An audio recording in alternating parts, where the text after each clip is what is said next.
আসসালামু আলাইকুম। আমার চ্যানেল আপনাদের সকলকে স্বাগত।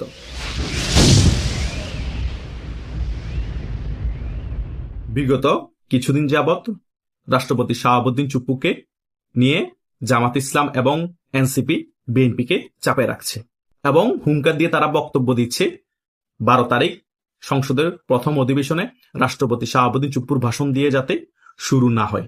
সেজন্য নাকি এই বালাস্টার সারিয়া জামাতের সে নাকি প্রধানমন্ত্রী তারেক জিয়াকে চিঠিও দিবে।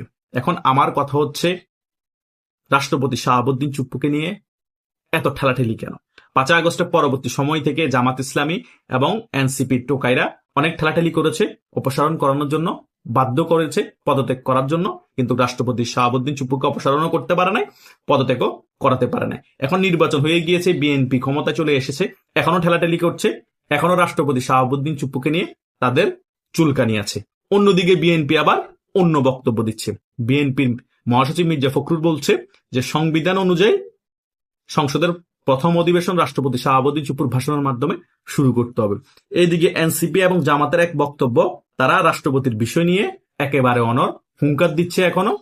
আর এদিকে বিএনপি বলছে সংবিধান অনুযায়ী রাষ্ট্রপতি শাহাবুদ্দিন চুপ্পু সংসদের প্রথম অধিবেশনে ভাষণ দিবে। তাহলে কি রাষ্ট্রপতি শাহাবুদ্দিন চুপ্পুর সাথে সংসদের মধ্যে মব তৈরি হবে? তিনি কি মবের শিকার হবেন? সাধারণ জনগণের মনে এই প্রশ্নটা ঘুরপাক খাচ্ছে। আমার অনেক ইউটিউবের সাবস্ক্রাইবার এবং ফেসবুকের অনেকে আমাকে এই বিষয়ে মেসেঞ্জারে নক করেছে। আমি সে কারণে আজকে এই বিষয় নিয়ে আলোচনা করতে এসেছি।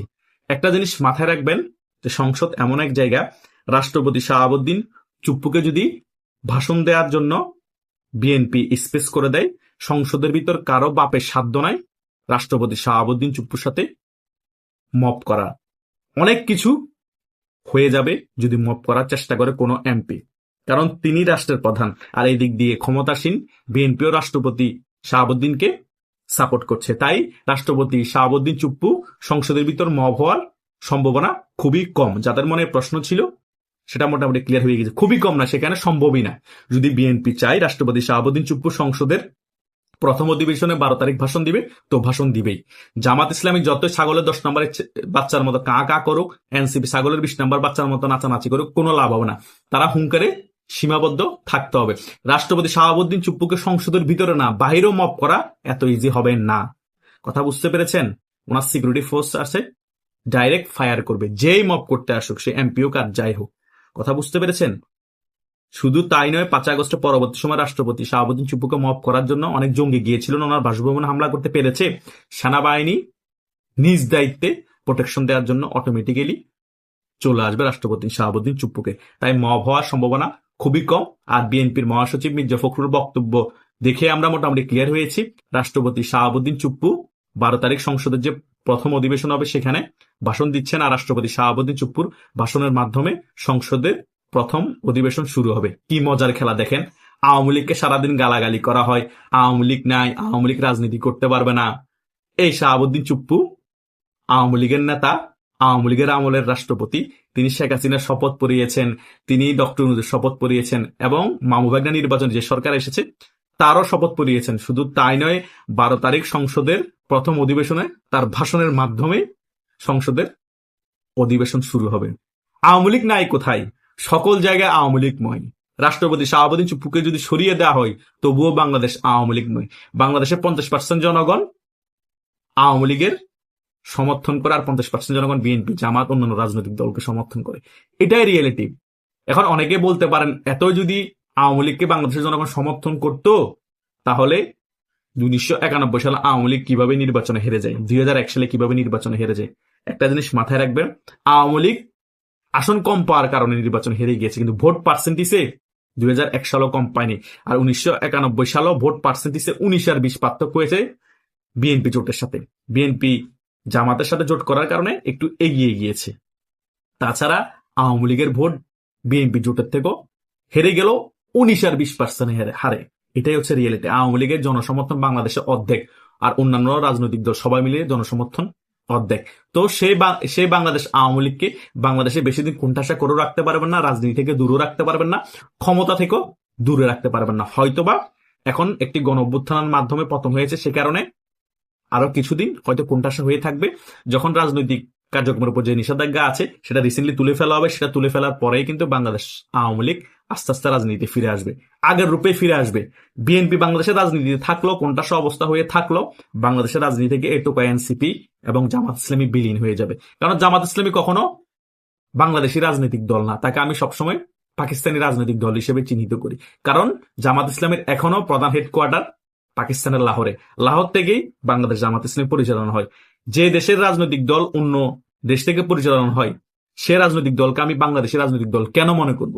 দেখেন, পাকিস্তানিরা যেভাবে আমেরিকার দালালি করে, বাংলাদেশ জামাত ইসলামীও কিন্তু এখন আমেরিকার দালালি করা শুরু করে দিয়েছে। অথচ এই আমেরিকা আমাদের শত্রু। এই আমেরিকার সাথে এখন বন্ধুত্ব সবচেয়ে বেশি, ধরম মরম সম্পর্ক এই জামাত ইসলামীর। আজকে একটা ছবি দেখলাম, সহকারী পররাষ্ট্রমন্ত্রী যিনি আছেন সাউথ ব্লকের পল কাপুর এবং যিনি রাষ্ট্রদূত নিয়োগ করেছে আমেরিকা ব্রেন ক্রিস্টেনসনকে, তাকে সহ পল কাপুর সহ জামাতের সিনিয়র পর্যায়ের নেতারা দেখা করেছে, বৈঠক করেছে। তার মানে দেখেন কি প্রীতি খেলা হচ্ছে। শুধু তাই নয়, এই বিএনপি এবং জামাত ইসলামী আমেরিকার সাথে যে গোপন চুক্তি হয়েছে নির্বাচনের 2 দিন আগে, এই বিএনপি এবং জামাতের সম্মতিতেই কিন্তু এই গোপন চুক্তিটা হয়েছে। খলিলুর সেটা একেবারে ক্লিয়ার করে দিয়েছে। তার মানে আমরা ডক্টর ইউনূসকে গালাগালি করলো, সম্পূর্ণ ডক্টর ইউনূসের দোষ না। ডক্টর ইউনূস এই জামাত ইসলাম এবং বিএনপির সাথে কথা বলে চুক্তিগুলো করেছিল। এখন সকল চুক্তি কিন্তু বিএনপি ঠিকই বাস্তবায়ন করবে। কথা বুঝেন না? তল তল সকলে টেম্পু চালায়, শুধু শেখ হাসিনা চালাইছিল হরতাল, কিন্তু শেখ হাসিনা তো টেম্পু চালাতে চায়নি। শেখ হাসিনা টেম্পু চালাতে একেবারেই দেয়নি, হরতাল ছাড়াও দিতে চায়নি এই আমেরিকাকে। আর এই বিএনপি ওপেন, এই জামাত ইসলাম ওপেন এই আমেরিকাকে টেম্পু চালাতে দিচ্ছে। হরতালও চালাতে পারবে, হরতাল ছাড়াও চালাতে পারবে। সকল চুক্তির ক্ষেত্রে সম্মতি দিয়েছে, গোপনভাবে সকল কিছু পালনও করবে এই বিএনপি, জাস্ট ক্ষমতায় টিকে থাকার জন্য। তার মানে চিন্তা করেন, শেখ হাসিনা রাইট ছিল। শেখ হাসিনা আমেরিকাকে বাংলাদেশে স্পেস দেয়নি বিদায়, এবং অনেক স্বার্থ শেখ হাসিনা থাকার কারণে আমেরিকা হাসিল করতে পারেনি বিদায় বাংলাদেশে মেটিকুলাস ডিজাইনের মাধ্যমে পাকিস্তানি আইএসআই, আমেরিকার সিআইএ এবং বাংলাদেশে কিছু জঙ্গি গোষ্ঠী একত্রিত হয়ে শেখ হাসিনার পতন করেছে। এটাই সত্য। তাই আপনারা এত হতাশাগ্রস্ত হওয়ার কিছু নাই, হতাশাগ্রস্ত হয়ে কিছুই হবে না। এভাবে আরো কিছু মাস, কিছু বছর চলতে থাকবে। আওয়ামী লীগের উপর আরো কিছু দমন নিপীড়ন চলবে। এগুলো ফেস করে আওয়ামী লীগ টিকে থেকে আবার রাজনীতিতে ফিরে আসবে। দেখেন না, রাষ্ট্রপতি শাহাবুদ্দিন চুপ্পুকে কতবার পদত্যাগ করানোর চেষ্টা করা হয়েছিল, কত অপমান করানোর চেষ্টা করা হয়েছিল, অপসারণ করানোর চেষ্টা করা হয়েছিল। তিনি কিন্তু সাহসিকতা দেখিয়ে এখনো টিকে আছে। সংবিধান রক্ষার দোহাই দিয়ে হলো শাহাবুদ্দিন চুপ্পুকে এখনো রাষ্ট্রপতি পদে বহাল রেখেছে বিএনপি। যতই মপ করার চেষ্টা করুক সংসদে এবং সংসদের বাইরে যতক্ষণ রাষ্ট্রপতি আছে, শাহাবুদ্দিন চুপ্পুকে মপ করতে পারবে না।